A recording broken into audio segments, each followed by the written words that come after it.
Hi, my name is Tina Heifel. I'm a research economist at the Bureau of Economic Analysis, part of the U.S. Department of Commerce. Thank you for coming to our webinar today. We're speaking about a project we're working on at BEA called the Space Economy Satellite Account. For the Space Economy Satellite Account, we are looking to estimate the size and the scope of the U.S. space economy, and I look forward to walking you through what we've done so far with this project and to talk about some of the feedback we've gotten so far. Before I discuss the Space Economy Satellite Account in detail, I'd like to hand it over to Kevin O'Connell, who is the Director of the Office of Space Commerce at the U.S. Department of Commerce. Kevin, please. Thank you, Tina. Good morning, everyone, and thank you all for tuning in. As many of you know already, the global space economy is estimated at approximately $400 billion and with economic impact of over $5 trillion. But what to count and how to count it are the source of continuing discussion and healthy debate. As we anticipate the growth of space activities generally and space commerce specifically, we need to have a deeper and more rigorous understanding of the economic data associated with the space industry. Why? Because a more rigorous understanding of the space economy will help inform government agencies, private investors, and entrepreneurs on issues related to risk and opportunity. It will also drive decisions about talent, investment, government policy, and other key issues. We're extremely excited about the effort that Tina is going to talk to you about today. From the Office of Space Commerce, we turn to the Bureau of Economic Analysis within Commerce to pursue this effort. And we couldn't be happier about how quickly things have gotten off the ground, both on the part of Tina and her BEA colleagues, but also on the reaction from industry and international partners. Understanding the size and the shape of the space economy through a space economy satellite account will also be critical to fully support the American commercial space industry. It will help us anticipate future needs in the space economy. At the Department of Commerce, we are working to mobilize the entire department in support of the U.S. commercial space industry. Increasingly, in concert with the National Space Council, we're also looking across a wider range of government economic, financial, and development organizations to see how they might provide additional support. An improved understanding of the space economy will also help us understand how to promote the United States as flag of choice for space commerce, understand where new space markets are emerging, and how to ensure a level playing field for U.S. commercial space industry. BEA's efforts will extend important work already underway within academic, think tank, and industry circles, and it has already attracted the attention of the economic statistics organizations of many of our allies. We are thankful for all of your contributions today. I would strongly welcome your continued participation starting today to ensure that BEA has the breadth and depth of information it needs to organize a satellite account. With that, I'll turn it back over to Tina to continue the discussion. Thanks for joining today and enjoy the conversation. Thank you, Tina. Thanks, Kevin. Really appreciate the kind words and your support for the project. Absolutely. Have a great conversation. Great. Bye-bye now. Thank you so much. Bye-bye. Great. So I will go ahead and start sharing my screen so that I can get started with the webinar. All right. Thank you very much for joining today. This, again, is a webinar about the Space Economy Satellite Account. Before I start, I would like to say that this is a joint effort with many people who work at BEA, in particular Annabelle Jouard and Connor Franks. I'd also like to thank Gianna Marone, Ryan Wist, and Ryan Poole for helping with this webinar. The webinar is categorized into 6 different sections. The first section is an overview of BEA statistics and our economic satellite accounts. We have a status bar underneath each slide in case you wanted to perhaps skip through this first introductory part. Maybe you know it or you don't need this level of detail. But the sections 2 through 6 are talking about the space economy project in detail. So we'll start with the discussion about definitions for the space economy and how it's been measured in the past. And then we'll talk about some of the feedback we've received at BEA about the space economy project so far. We'll talk about this in a minute, but we started in the past few months thinking about this project, and we hope to have estimates of the U.S. space economy out by the end of this calendar year, so the December of 2020. We'll go through some of the data and methods that we're using to come up with our statistics for the U.S. space economy in the fourth section of the webinar, and then we will move on to some frequently asked questions and participant questions about the project, and then we'll wrap it up with a discussion of the timeline and next steps for the project. The last slide is a contact slide. We encourage feedback. I would like to hear from all of our stakeholders about this webinar or about the project in general if you're interested. At BEA, we develop and produce many of the official economic statistics for the United States, most notably gross domestic product, or GDP. We also produce a lot of other statistics such as gross output, trade account statistics, employment, compensation, and we refer to those as our core set of accounts, our core economic accounts. The methodology used in these core set of accounts is based off of an international standard called the System of National Accounts. In a recent iteration of the System of National Accounts, satellite accounts were introduced. And satellite accounts are complementary sets of statistics to our core set of accounts. So at BEA, we have many satellite accounts. In addition to this new space economy satellite account, we have a digital economy satellite account, outdoor recreation, ocean economy. And the idea with these satellite accounts is to drill down on a specific part of the economy that may not be obvious to find using our core set of accounts. So with these satellite accounts, the goal is to look at all of the goods and services that are produced in the United States. It's a list of about 5,000 different categories. And we decide which of these goods and services are in scope to the phenomenon that we're measuring. So the main challenge with these satellite accounts is often defining the phenomenon and also accessing data in order to estimate that phenomenon in particular. So that's the general overview of economic accounts. I'll go over some detail here in a minute, but I'm going to start by describing some of our statistics in general. So our headline statistic at BEA is gross domestic product, or GDP. So when we're talking about the U.S. space economy, the size of the economy, we're talking about GDP. So this is the value of goods and services produced in the U.S. economy, less the value of goods and services used up in production. We produce these statistics by industry using the North American Industry Classification System, or NAICS codes. I have a chart here from a recent press release that shows percent change in real GDP by industry. So you can see on the right-hand side, we have industries such as mining, agricultural, healthcare, and social assistance. So this GDP is also sometimes referred to as value added because we are able to see in GDP the contributions of individual industries to the production of goods and services. Another statistic that we develop at BEA is gross output. It's the measure of the value of intermediate and final products, and this is similar to revenue. Gross output is just GDP plus intermediate inputs. I'm highlighting GDP and gross output because these are two statistics that we'll develop as part of the Space Economy Satellite Account. Although GDP is our headline number, gross output is the foundation of our supply use tables, and that's where we actually develop our satellite accounts.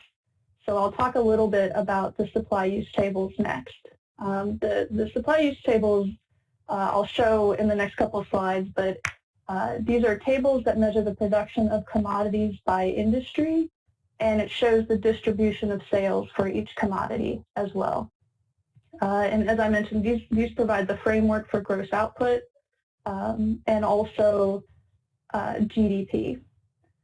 So the main data sources for the supply use table include the U.S. Census Bureau, the U.S. Treasury, IRS, and BLS. There's many other data sources, but these are the main ones.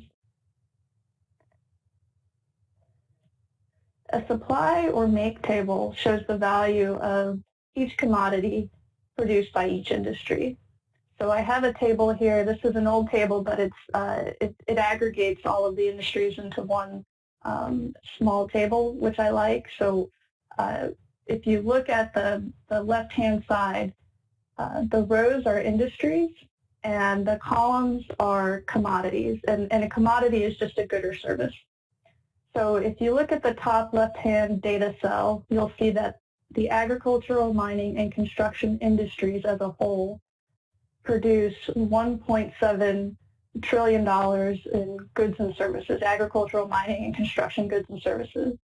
But they also produce manufacturing goods. That's what the $16.9 billion is.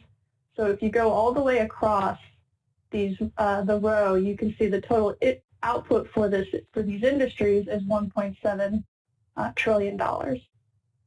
So this shows the value of commodities produced by each industry, whereas the use table shows how the commodities are used either by other industries as intermediate inputs or by what we call final users.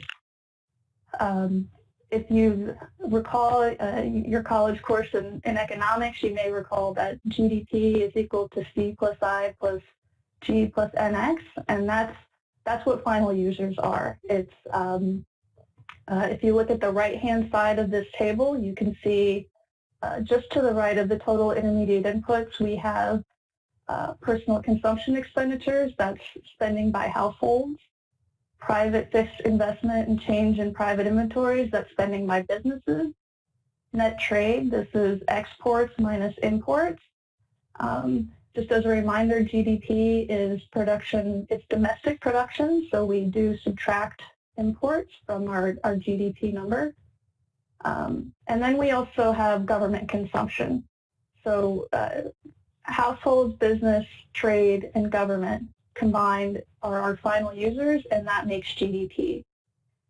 When you add intermediate inputs, these are the industries on the left-hand side of the table, that plus GDP is equal to total commodity output. So this is just to give you an idea of the relationships and the information that we have in our supply use tables, because this is the foundation of our satellite accounts. So these are, very aggregate industries.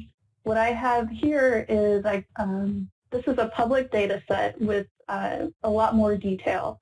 So this shows aerospace manufacturing industries and commodities. So we have on the left-hand side, on the top table, we have aircraft manufacturing, aircraft engine and parts, other parts, and then guided missile and space vehicle manufacturing. These industries together represent our aerospace parts, aerospace manufacturing industry. And what I have highlighted on the right-hand side in orange is our guided missile and space vehicle manufacturing commodity production. And what this shows is that although most of guided missile and space vehicle manufacturing goods are produced by that industry, the aircraft manufacturing industry also produces guided missile and space vehicle manufacturing goods.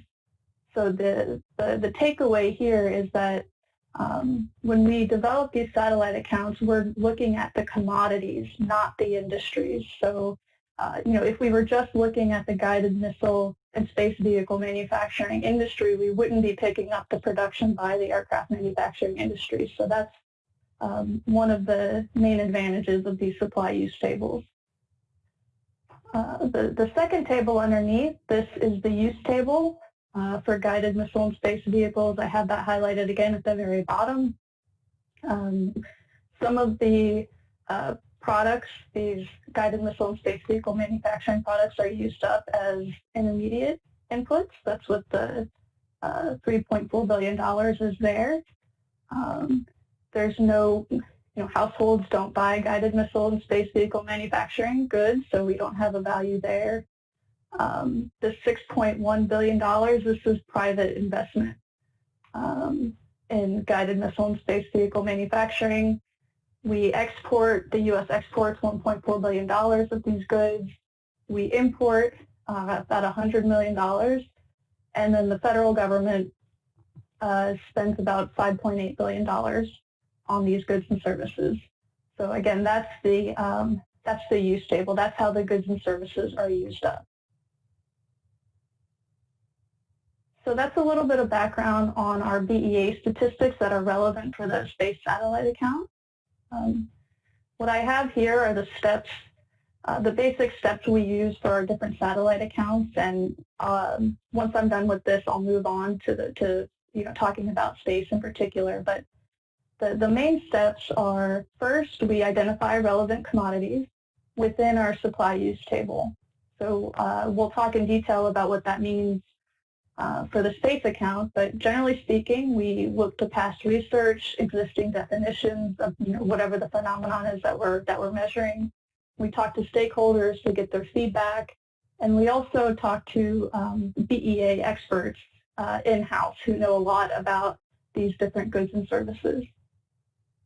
Once we've identified the relevant commodities, we have to estimate the economic activity within the commodities.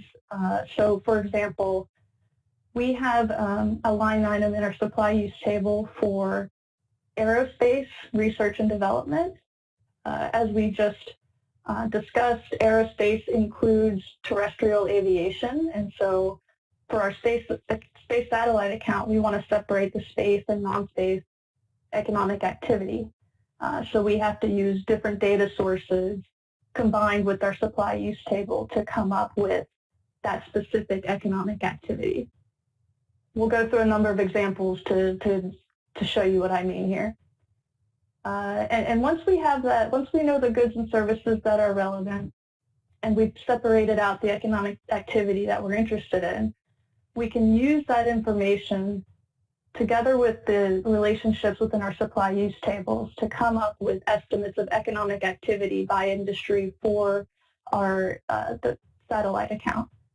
So in the end, we'll have, for the space economy satellite account, we will have estimates of GDP, gross output, employment, and compensation by industry that's specific to the U.S. space economy. Now I'll talk about defining the space economy. As I mentioned, the first step is identifying relevant goods and services. And we define relevant goods and services by looking at existing definitions, past research. And what we found was that the OECD definition for the space economy seems to be the most amenable to stakeholders. It's a very broad and comprehensive definition. So I'll just read it to you. The space economy is the full range of activities and use of resources that create and provide value and benefits to human beings in the course of exploring, understanding, managing, and utilizing space. The OECD folks have done a lot of work related to measuring the space economy. They have handbooks with NAICS codes and then a lot of information that we found to be really helpful. With that said, when we were thinking about using this definition and going through our list of goods and services, what we found is that it's not specific enough for our purposes, and so we really want to add some specificity to this definition. So we're using this as a foundation, but in the end, we'll probably have a different one that's slightly more specific. And one thing we don't want to do is to just list out the goods and services that we're interested in as part of our definition, because with these satellite accounts, we really want to make sure they're dynamic enough to pick up future goods and services that may appear down the road. So the definition, we want it to be specific but also dynamic. In December of 2019, DEA put out a very short article introducing the space economy satellite account and summarizing some of the existing definitions of the space economy, including the OECD definitions. And there's quite a few definitions out there. So if you're interested, please check that out on our website. So we decided that we needed to move forward without a definition. We have the OECD definition as a guideline. We also have data from the Bureau of Industry and Security U.S. Space Industry Deep Dive Assessment. This was a survey done a few years ago, a very detailed survey that asked space companies about the goods and services that they produce, and importantly, it includes NAICS codes. So we were able to, we appreciate the help from the folks at BIS to give us access to those NAICS codes. So we have NAICS codes from OECD, from BIS. We've asked industry experts within BEA to look through our list with the OECD definition in mind. And we came up with an initial set of about 125 categories of commodities using this past research and input from stakeholders and BEA experts. So in April of 2020, we sent this list of commodities to dozens of stakeholders that are interested in this account, both in the U.S. and international. And on the bottom, I have just a screenshot of the list that we sent out. And in orange, you can see that for each commodity, we ask folks if they agree, disagree, have no opinion, or not sure with regard to whether they think it should be part of our space economy satellite account. So we got a lot of feedback. Over a dozen organizations responded, which is a pretty high response rate for this type of work.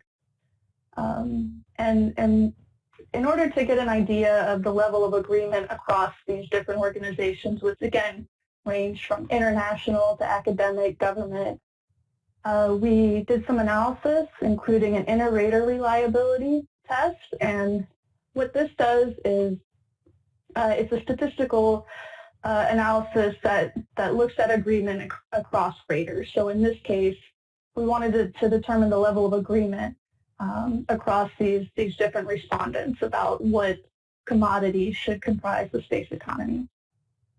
So inter-rater reliability is calculated using kappa statistics, and it's a statistic between 0 and 1. If the kappa statistic is 1, that means all of the raters chose the same exact option for each commodity.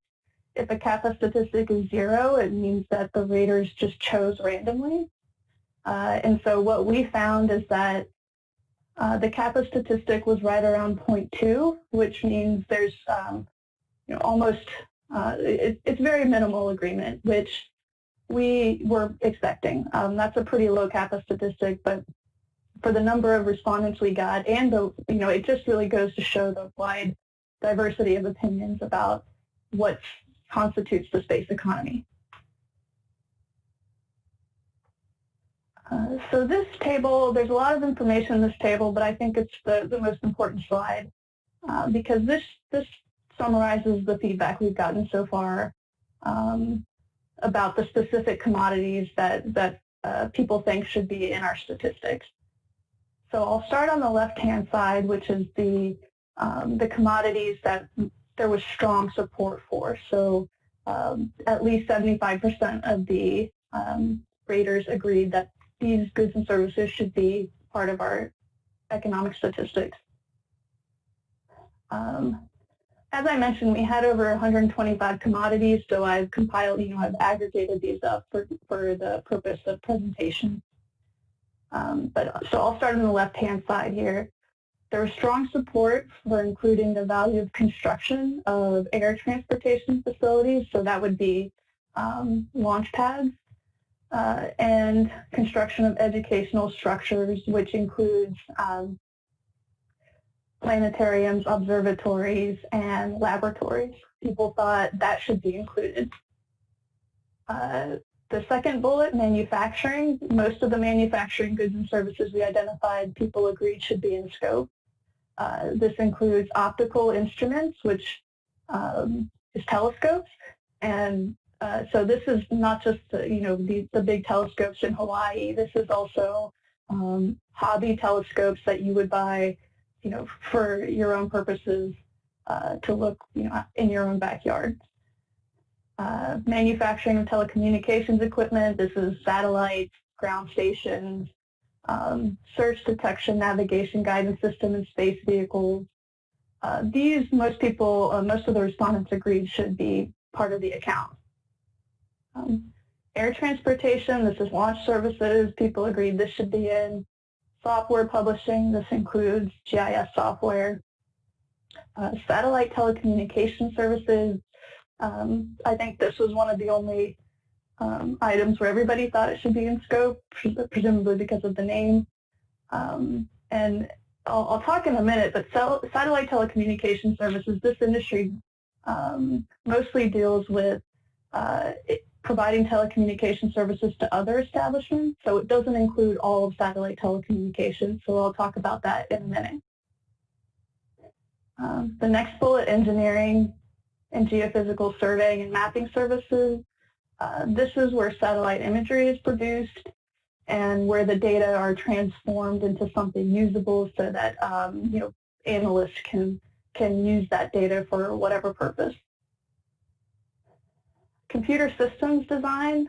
This is kind of similar to software publishing. Software publishing is kind of off-the-shelf software that you can buy, whereas computer systems design is more of a custom computer software design. But again, the idea would be that this is a GIS type of computer systems design. The next bullet is aerospace research and development. People thought that was in scope. That includes R&D for space vehicle manufacturing. And then federal government services. So we identified a number of federal government budget items that we think are in scope because of the relation to space. So NASA is an obvious one, but also NOAA. NOAA has a part of their organization that maintains satellites, and it's used for, I believe, meteorology and weather and forecasting and things like that. So this group of goods and services, most people could agree are in scope. The middle column shows goods and services where there's medium support, and this was between 75 and 50% of raters. Most of these actually were around 50%, so it could go either way almost. The first two commodities relate to solar power generation, and I thought this was interesting because it's not something I have typically seen in past reports. But if you think about some of the definitions or the OECD definition, again, it's the full range of activities and use of resources that provide value in the course of utilizing space. So you could imagine why solar power would be, folks might consider that to be part of this definition. We have solar power generation and construction of solar power structures as getting some support for being part of the account. Manufacturing of complete guided missiles. This is the one manufacturing item where there wasn't full support for, strong support. I think so. These are missiles that go into space, and that's what they're included in this category. And I think, possibly when people are thinking about space economy, they may not be thinking about defense. But to the extent that these missiles are used in space, and thinking about this broad definition, I would imagine that these would be included in our account. But I'm open to, we're interested to hear from stakeholders for reasons why we shouldn't include this. The next two bullets wired telecommunications and other telecommunications. This got medium support, and I think it's possibly because there was maybe some confusion because of the satellite telecommunications industry. One of the challenges with this project is that we are constrained to using NAICS commodities and industries, and so it's not always obvious what is included in some of these industries. So despite the name wired telecommunications, this actually includes direct-to-home satellite system services. So, I would think that would obviously be in scope. So I think that maybe this got medium support because it was, maybe folks were confused. I'm not exactly sure. We're going to do more outreach to kind of make sure we understand what this feedback means. Other telecommunications, this includes things like satellite tracking stations and satellite telemetry operations. So again, I would think that should be in scope. The last two bullets, these are interesting because I don't recall seeing these in any other existing space reports, space economy reports. So educational services would include like college programs for aerospace engineering or astrophysics. Business and professional associations, this is like trade groups. We don't typically talk about specific company names, but if you can think about some of the groups that put out space economy reports or satellite economy reports, most of those folks are actually trade groups. And so there was some support for including them in the space economy satellite account. And I thought this was interesting because, like I said, the OECD and some of these broader definitions, the wording is very broad, but what they include isn't necessarily, like I said, doesn't necessarily include all of the things that could fall in that definition, such as educational services. So the strong support and medium support, strong support items will almost certainly be in the account. Medium support, we do have the option of having two sets of statistics or maybe two definitions, maybe a narrow and a broad. A narrow definition could include things where there's strong support, and a broad could maybe include things with medium support like solar power. That's one option that folks seem to be open to. So the low support commodities here on the right-hand side, the first bullet is construction of TV and radio offices. So this would include satellite TV offices and satellite radio offices. Most people didn't think this should be included. This was too, indirect, is what people were saying. Likewise with roadways and structures that provide access to launch areas. So folks think the launch pads themselves, the construction of those launch pads should be in scope, but if there's roadway access that needs to be built to get to that launch pad, I think people thought that was too far afield. And frankly, I don't know if we would have the data to do that anyway, so I was kind of happy to see that there's not a lot of support for that.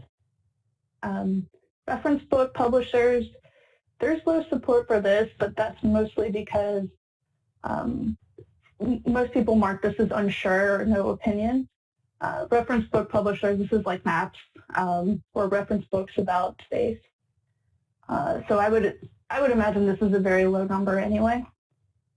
And the last bullet is broadcasting. So this includes radio and TV broadcasting. And I was a little surprised that there was low support for this. And I'm wondering if it's because it was the actual commodity list and names that go under broadcasting can be a little confusing. So when you're thinking about television broadcasting or satellite TV or just any TV, a lot of the revenue for broadcasting is the sale of advertisements or the sale of airtime. And so I think maybe the names of the commodities threw people off.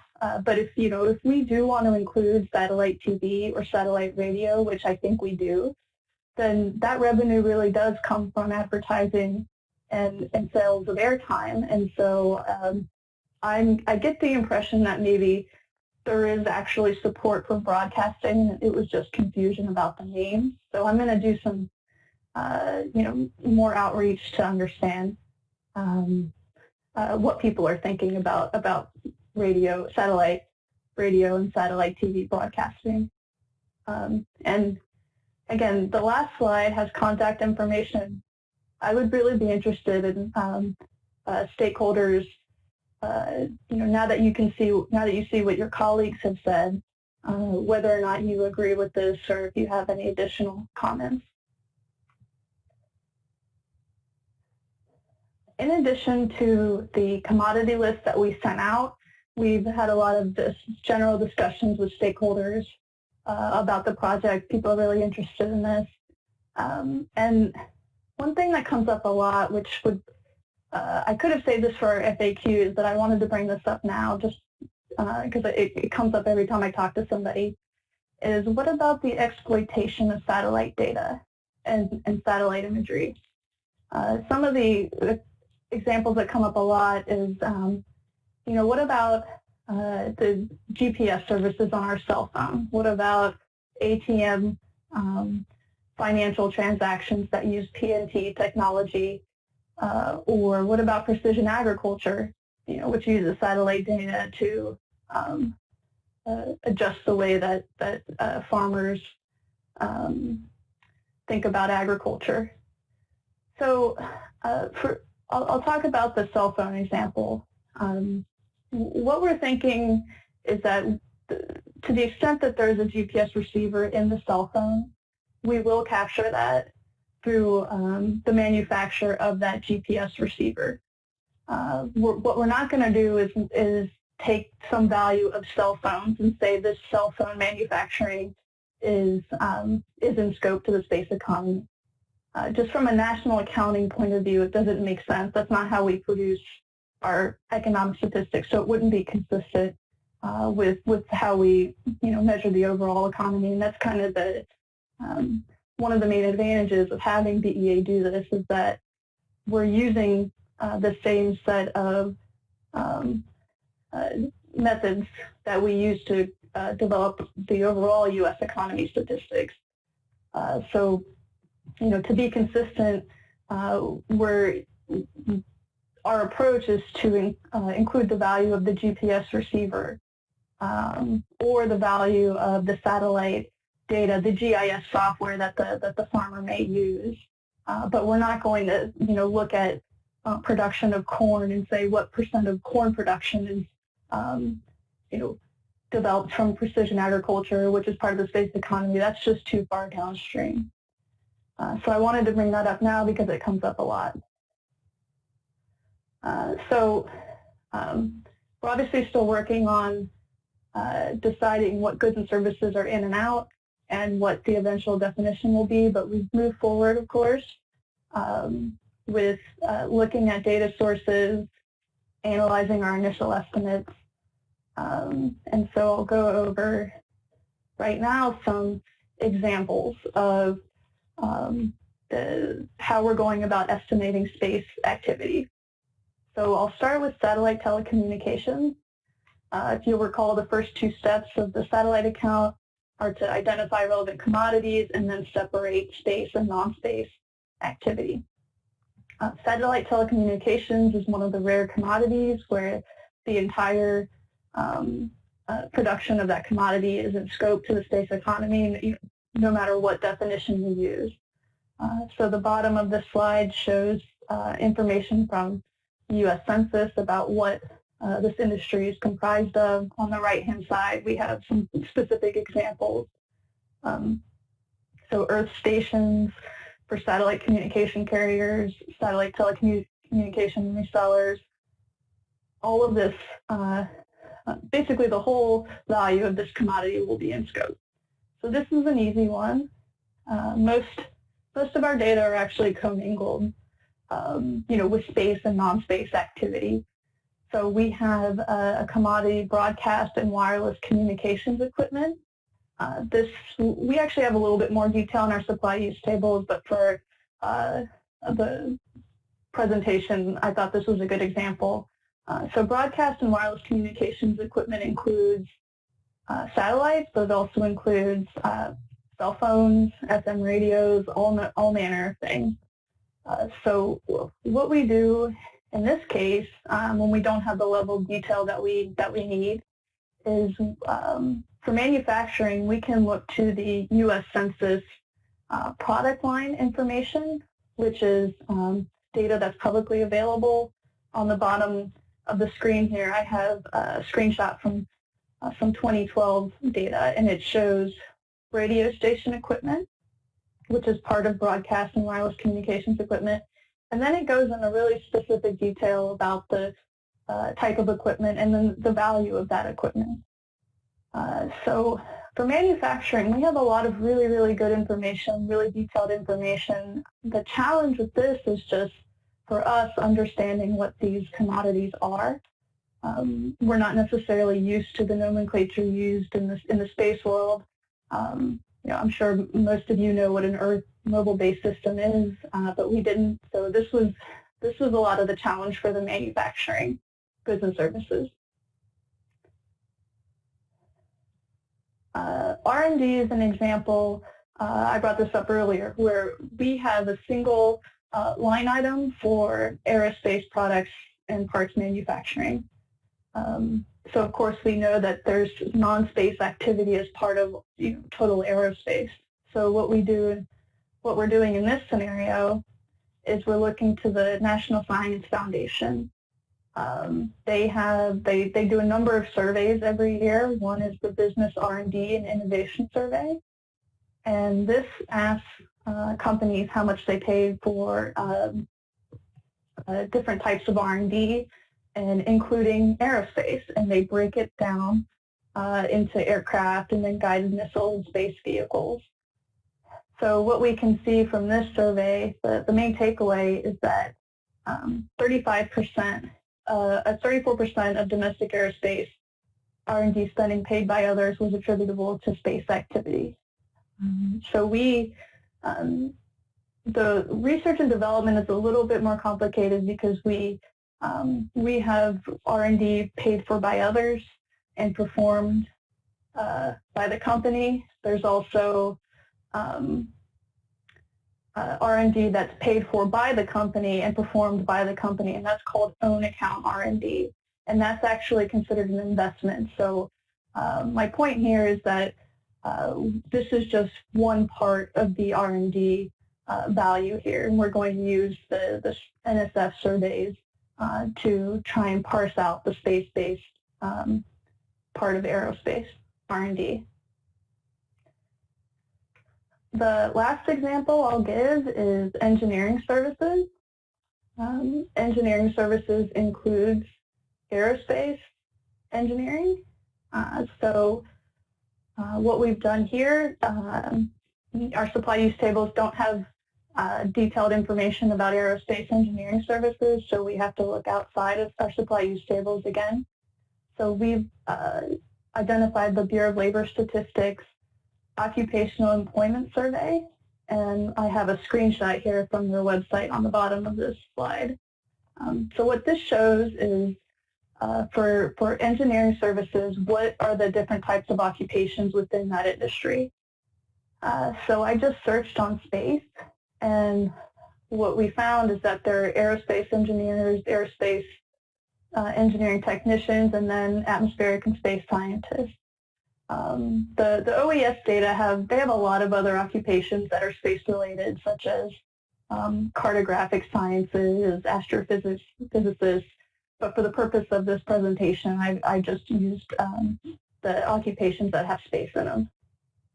So what this shows is that just over 1% of engineers and 1% of occupations in the engineering services industry are aerospace engineers.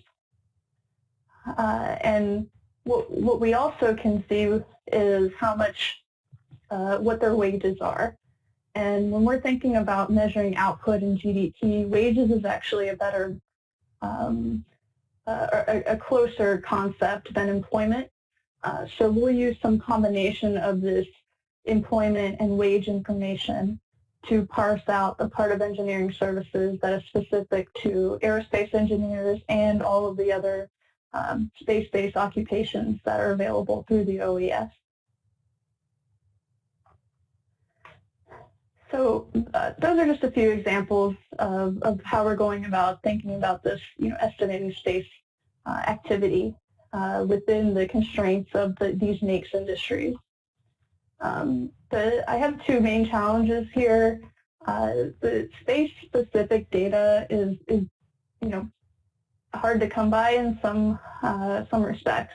Broadcasting and telecommunications, we don't have a lot of information about satellite-specific broadcasting and satellite telecommunications that are commingled in the wireless communications industry. So that's something that is a current challenge that we're trying to parse through what is the best way to come up with those estimates. Government production is another challenge for this account. So let's think about NASA. NASA's budget, let's say it's $20 billion. Most people agree all of the NASA budget should be in scope. It's all space. That's nobody has said otherwise. The thing about the NASA budget is that a lot of that is R&D.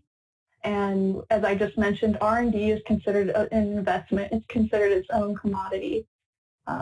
So what we have to do is, to avoid double counting, we have to remove the part of R&D. We have to remove the R&D budget from the NASA budget because the R&D spending will show up in the R&D commodity.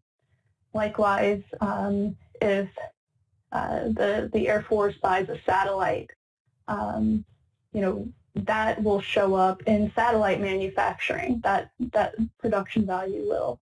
So, to the extent that we want to make sure we're not double counting, information from the Air Force budget and satellite manufacturing, we're having to do a very close reconciliation between our supply use table information and public budget documents to avoid double counting that. Okay, so just a few FAQs. This first one comes up a lot. It'll, I'm sure, come up again when we actually come out with our statistics. And that is, what are the main differences between the BEA space economy estimates and existing reports? So we don't have our estimates yet, but we can already, tell you what the differences will potentially be. So we've already discussed definitions. Although we're using the OECD definition as our foundation, we will be coming up with more specific wording. And to that extent that we're developing a new definition, there might be, definitional differences across our report versus existing reports. And as I mentioned, we saw support for some goods and services such as solar power, educational services, trade groups. There's support for including that in BEA's estimates, and I don't recall seeing that in other reports. So just definitionally, we can expect differences. Another difference is just economic concepts. I mentioned that most existing space economy reports, they use revenue as their measure of the space economy. At BEA, when we talk about the size of the economy, we're talking about GDP. We're talking about value added. And recall the difference between revenue or output, gross output. The difference between gross output and GDP is just intermediate inputs. So it's common for private groups to put out their estimates of the economy, and they use revenue, and that's, it's completely reasonable to do that. It's just for economic accounting purposes, we use GDP because that shows the contribution of individual industries. So just revenue versus GDP right off the bat is likely going to be a difference between our estimates of the space economy and existing estimates. Now, with that said, we are putting out gross output, which is similar to revenue. So we should have something very similar to show. It's just that when we say the size of the space economy, we will be using that GDP number because that's how we measure the size of the overall economy. Economic impact versus economic accounting. Kevin actually brought this up in his introductory remarks. Economic impact analyses are often very different from economic accounting. You may, one example for an economic impact would be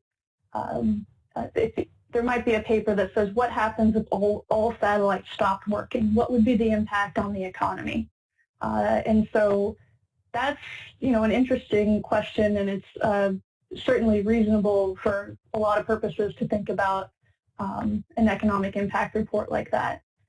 At BEA, that's not what we're doing. What we do at BEA is we say, okay, in 2018, the U.S. economy was about $20 trillion, valued at $20 trillion. Of that $20 trillion, what part of that pie is specific to space activities? So it's just a different concept. And the third note related to concepts is we're measuring the U.S. space economy, not the global economy. A lot of existing reports do look at the global economy. And this is relevant because I mentioned this earlier, the way we treat imports, it's actually a subtraction from U.S. GDP. GDP is gross domestic production. So if we're importing goods and services from another country, just by definition, that's not domestic production, and so that is actually subtracted from GDP. So that's something that people typically don't necessarily think about when they're looking at economic impacts. So this is just, these three things come up a lot with satellite accounts, so I figured that it might be good to just talk about that now. Another question we get a lot is if we're including spending by federal government and military, and we are. I already mentioned NASA, Air Force spending on satellites. All of that is in scope to the space economy. There's maybe some desire for an estimate of commercial space, and I know that stakeholders want that information, but before we can think about commercial space, commercial space is a subset of the overall space economy, so that's why we're kind of starting at the overall space economy, and then if this project continues, we'll try to drill down on commercial space. But with that said, there is still some question of whether commercial space would include government or military spending, and we'll maybe cross that road when we get there. But for now, we are including federal government and military spending. These are the last two questions. So we're often asked about what company-level data we have, and we do have company-level data at BEA, but it's under lock and key. We can't really, it's only usable for specific projects. What we have are products. We have information on products, which is actually, sometimes more detailed than just what is the overall revenue for a company. We get to see what is the revenue for products made, but we can't track those, who made those products. So this is just to say for this project, we don't have information on specific companies. And the last question, will the data be updated every year? We have a number of satellite accounts at BEA that range from fully fledged, fully funded accounts that are updated every year and expanded upon. That's one end of the satellite account spectrum. The other end is unfunded research projects, and that's what the Space Economy Satellite Account is. It's an unfunded research project. we're working on it now. We're working on it this year. We intend to put out estimates by the end of this year. But if the project isn't funded moving forward, this will likely be just a one-time report. And so that leads to a discussion of timeline and next steps. So what I have here is a timeline of some of the deliverables that we've been working on and that we've already produced. So we started with the December 29 publication of the Survey of Current Business article that talks about existing definitions for the space economy. From that, we were able to use that brief article to kind of shop around to different stakeholders what we were thinking and to get feedback. And so we met with stakeholders, did research on existing definitions, looked into what commodities we think could be in scope. And then we came up with that initial list of commodities that we sent out to stakeholders in April. Between April and July, we were receiving that feedback and also working on identifying data sources. In July, we're holding this webinar. We're continuing to reach out to stakeholders, and in a couple weeks, we are presenting our methodology and our strategy to our internal review board to discuss the challenges and to get their feedback as well. Between August and December, we'll be refining our estimates, talking to stakeholders, coming up with a definition, and then by December of 2020, we anticipate publishing our initial set of space economy satellite account statistics. So this will be for 2012 to 2018, and again, this will be estimates of U.S. space economy GDP, gross output, compensation, and employment by NAICS industry. We have a website with some information right now. The link to our Survey of Current Business article is there. There's contact information. Well, this is where we will release the data and have a link to this webinar and things like that. So if you're interested, please check that out. And in terms of deliverables, we talk about estimates, our economic statistics, and what that really means is just tables, Excel spreadsheets of data. And so we have here a couple of examples from a recent publication of our ocean economy satellite account statistics. So on the left-hand side, we have the 4 tables of employment, compensation, gross output, value added by industry. So this is what the space economy estimates will look like, and we'll also have some, at least one methodology documentation. We may have one long document, or we may have a short, brief article with a longer, white paper. It's still to be determined, but we will have some type of document with detailed methodology available. Okay, so thank you so much for your time today. I appreciate all of the feedback we've received from stakeholders. It's really been interesting and helpful to hear from everybody what they think about this account and what they think should be included. If you have feedback or questions or comments, please contact me. If you would like to fill out the commodity list yourself, we welcome that. We'll need that feedback by the end of August 2020 to incorporate it, to be sure it's part of our decision-making process, but there's still time, so let me know if you're interested. And then I have links to the satellite account website and the DOC Office of Space Commerce website if you're interested in taking a look at that.